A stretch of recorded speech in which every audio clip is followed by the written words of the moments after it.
Good evening. Welcome to Grace Gavel, where truth meets compassion. My name is Buffy. I'm an 18-year criminal defense attorney who is providing the legal analysis on this podcast. And don't worry, you're not going to hear that someone got let off by a technicality. You're going to hear the cold, hard facts. Additionally, you're also going to get truth from me. You're going to get compassion for the victims from me because they were real people. They were loved by others. And many felt a tremendous loss based on losing those that they loved. Today we're talking about Darlie Routier, evidence, optics, and the cost of being seen the wrong way. There are cases where the evidence speaks loudly, and then there are cases where optics drown everything else out. This is one of those cases. Because before the jury ever heard testimony, before the forensic debate, before appeals and DNA motions, the public had already decided who Darlie Routier was. And once a story hardens, facts struggle to breathe. The night that changed everything, Act 1. In the early morning hours of June 6, 1996, police responded to a frantic 911 call from a home in Rowlett, Texas. A woman reported that an intruder had broken into the home and stabbed her children. Inside the home were two young boys, Devin, age 5, and Damon, age 6. Both were fatally wounded. Darlie herself had been stabbed in the neck, arm, and torso. Injuries serious enough to require surgery. Her husband, Darlie Routier, had been asleep upstairs with their infant son, Drake. From the start, the scene confused investigators. There was broken glass, there was blood, a lot of it. There was a knife from the kitchen. And then there was something else, a sock, found in the alley several houses away, belonging to neither Darlie nor Darren, but containing the blood of both boys. And immediately the case fractured. Act 2, when a theory comes first. Police began forming a narrative almost immediately, not because of a confession, not because of eyewitnesses, but because the scene felt wrong. Wrong, huh? You think about that. The fact that someone would say, this doesn't look right. It's okay to essentially hypothesize that it doesn't look right, but to literally base everything on that at that split moment, especially at the beginning of the investigation. The reason that they said that it felt wrong was there was too much blood, it was too chaotic, and it was too emotional, or not emotional enough, depending on who was watching. The theory became this. Darlie staged the scene to look like a home invasion after killing her sons. But here's where the story becomes even more complicated. The sock, the one found blocks away, required time, movement, and planning. If Darlie had staged the scene, she would have had to leave the house injured, with like a cut neck and the other injuries that she had, travel into the neighborhood, deposit the sock, return without waking Darren, and without leaving additional evidence, all while bleeding, which while bleeding would have caused her to literally have blood spatter, which makes no sense whatsoever. The timeline was never fully reconciled. Instead, the focus shifted away from what couldn't be explained and toward how Darlie looked. Because ultimately, if you can't determine and you can't pin down what exactly happened, what do? You detract, you detract, you detract, you detract. Act 3, injuries, glass, and what real violence is supposed to look like. Prosecutors argued that Darlie's injuries were superficial.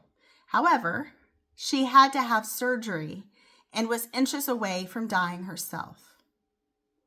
Defense experts disagreed, pointing out that her throat wound came within millimeters of critical arteries. The broken glass became another point of contention. Darlie's arm was cut when she reached through the window. Prosecutors argued it was staged. But medical testimony raised questions. Glass cuts often look clean, not jagged. Defensive injuries vary widely, meaning there is no clean-cut, one-size-fits-all for these injuries. Shock alters pain response. Still, the theory had momentum. And once momentum exists, doubt becomes inconvenient. The other thing you think about is, as a mother, especially a mother from seeming all accounts, she was a fantastic mother. She was involved with her children. The adrenaline that was probably running through her veins at that point caused everything, and it's a maternal instinct, everything but protecting her children was going to be secondary. And I know there are a lot of people who are already convinced that she's guilty, and they feel like, hey, it's an open shut case. She wouldn't be in prison if she wasn't. However, there is something, I don't know if a lot of you know this, but there is something called the Innocence Project, where people are falsely accused a lot. And the Innocence Project seeks to exonerate certain people based on the evidence, based on, we're humans, we make mistakes, right? And I'm not saying that that's fair or not fair. Unfortunately, it's a side effect of our system. And so it's not unlikely or out of the realm of possibility that there may be issues with her case, because we as humans don't always get everything right. I wish we did. Then there wouldn't be any people who are on death row who shouldn't be. There wouldn't be people who've spent years of their lives in prison and have to be compensated with money, which money really doesn't give you your time back, and we think about those things. And I think that those things are extremely important to try to do the best that we can do rather than jumping to conclusions immediately. I'm talking mainly about the investigators. Months later, footage surfaced from Devon's birthday. At the cemetery, there was silly string, there was laughter, there was a moment, brief, awkward, and human. That clip played on television again and again. The reason that likely played on television, because the prosecutors believed that Darlie should not have been laughing. She shouldn't have been celebrating her son's birthday. I believe she celebrated it at the cemetery. And you think about that, that is a stereotypical, hey, she's really not grieving. That's just an act. We should not trust her. She's laughing. Oh my goodness. Why? What does she have to laugh about? And you think about it. She did have an infant son as well. She had lost 2 of her sons. We cannot judge the way other people grieve. Just because she smiled once doesn't mean that she had anything to do with the murder of her sons. It became the case. Not the sock, not the forensic uncertainty, not the unanswered questions, just this. What kind of mother laughs after her children die? A mother who was trying to have some semblance of peace for her husband and herself and her family in a world that was never going to be the same again. And I ultimately say this, and I've said this a lot, and I'm sure you've heard me say this. No one knows what they're going to do until it happens to them. Most people say, I would not go outside. I would be grieving for the rest of my life. That may be true, right? But it also may be that you're having a light moment. You want to celebrate the birthdays of your young sons who've passed. And that is your every right to be able to grieve the way you need to be grieving without having cameras on you. Or having your every movement cast before television so everyone can watch you and criticize you and critique you and say what you should be doing, what you look like you're doing, what you actually probably did but haven't been, arrested yet. All that kind of thing. But here's the thing no one prepared the jury or the public to consider. Grief is not a performance. I actually, on my Recovering Perfectionist Mama podcast, actually did a 2-part series on grief.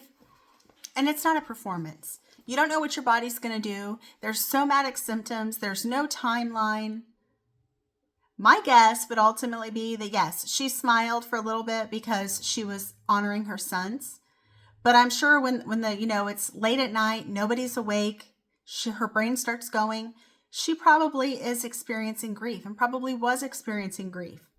To go from a very bustling house with 3 sons to a bustling house with an infant and her husband had to be a huge transition.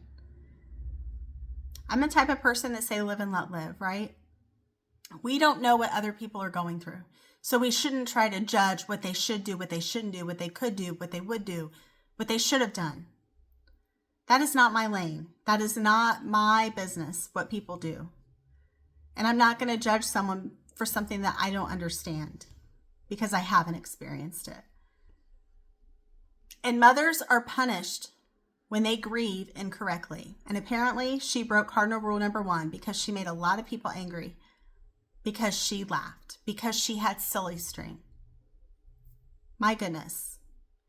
The tape was allowed to eclipse context, including the quiet moments that didn't make the news. Probably those of her crying. The child who lived.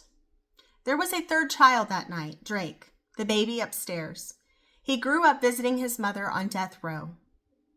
Growing up knowing 2 brothers were gone, a mother frozen in time, hoping and wishing that something could get her out of that prison.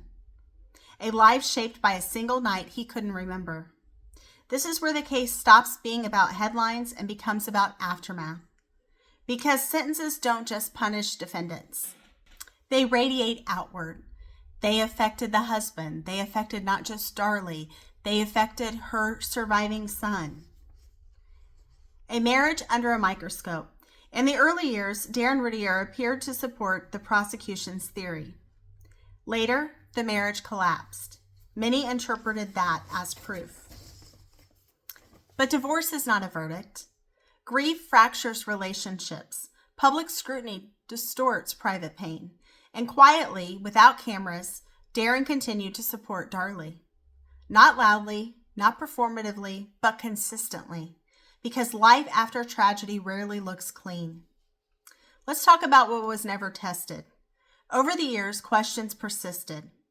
Unexamined DNA, especially the sock, that would be a vital piece of evidence, especially if there was a different blood type, a different RH factor, maybe leading to DNA, especially with genealogical DNA now, which I did a podcast on this show, Grace Gavel, about D'Angelo, the Long Island not the Long Island rapist. I'm trying to recall.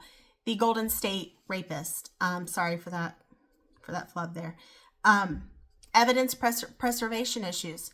Because if she's looking at potentially getting appeal, she's going to need those items. Forensic standards that have since evolved, which is fantastic. That's where the genealogy thing comes in, right? And all the other things that we're now talking about, touch DNA and all of these other factors, blood spatter, all of that. I mean, you're thinking, 96, I believe? Excuse me if I'm wrong. I think it's 96. Let's see here.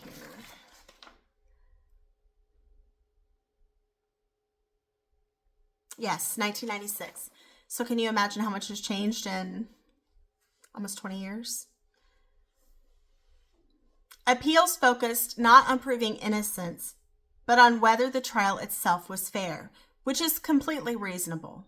I mean, the fact that that video was allowed to be played in the media, the fact that that video even existed, I believe it was played at the trial, don't quote me on that one. And that distinction matters because we are all entitled to a fair trial. Whether or not we think that person is guilty or innocent, they need to be given the rights that the Constitution allows them to have. And those rights include the right to confront an accuser, the right to have a fair and impartial jury.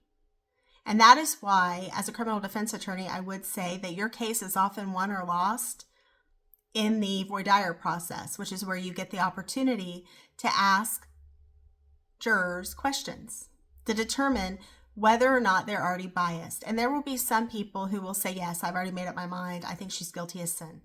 I would give her the death penalty. Ultimately, you don't want to do that because something like that could taint the jury and also really, really, really make the judge extremely upset. So I would not suggest doing that as a strategy to get out of jury duty.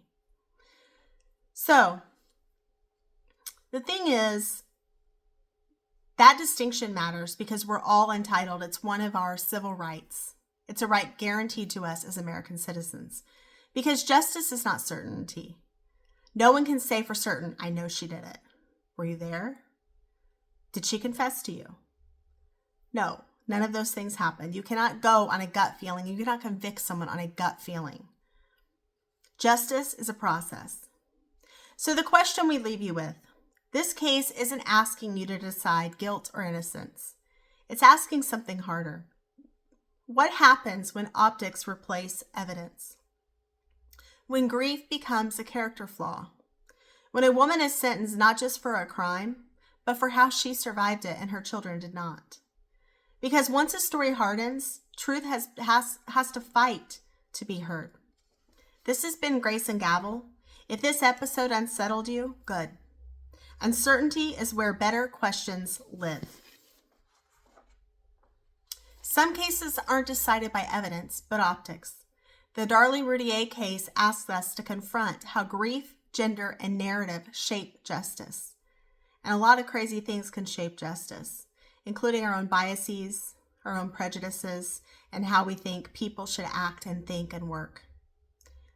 Here's your call to action. Listen with curiosity, not certainty. And if this episode made you question what you thought you knew, share it. Share it with your fellow crime junkie and see if you two can have a discussion and figure out kind of where things are uncertain and what things you are actually certain on. Because ultimately, I think that all of us are stewards of justice, and we need to work to keep ourselves informed as to what's right and what's wrong, and the system and how it can maybe be better, be made better for everyone. So thank you for tuning in. I appreciate your time and hope you have a great rest of your day and a great holiday. Bye-bye.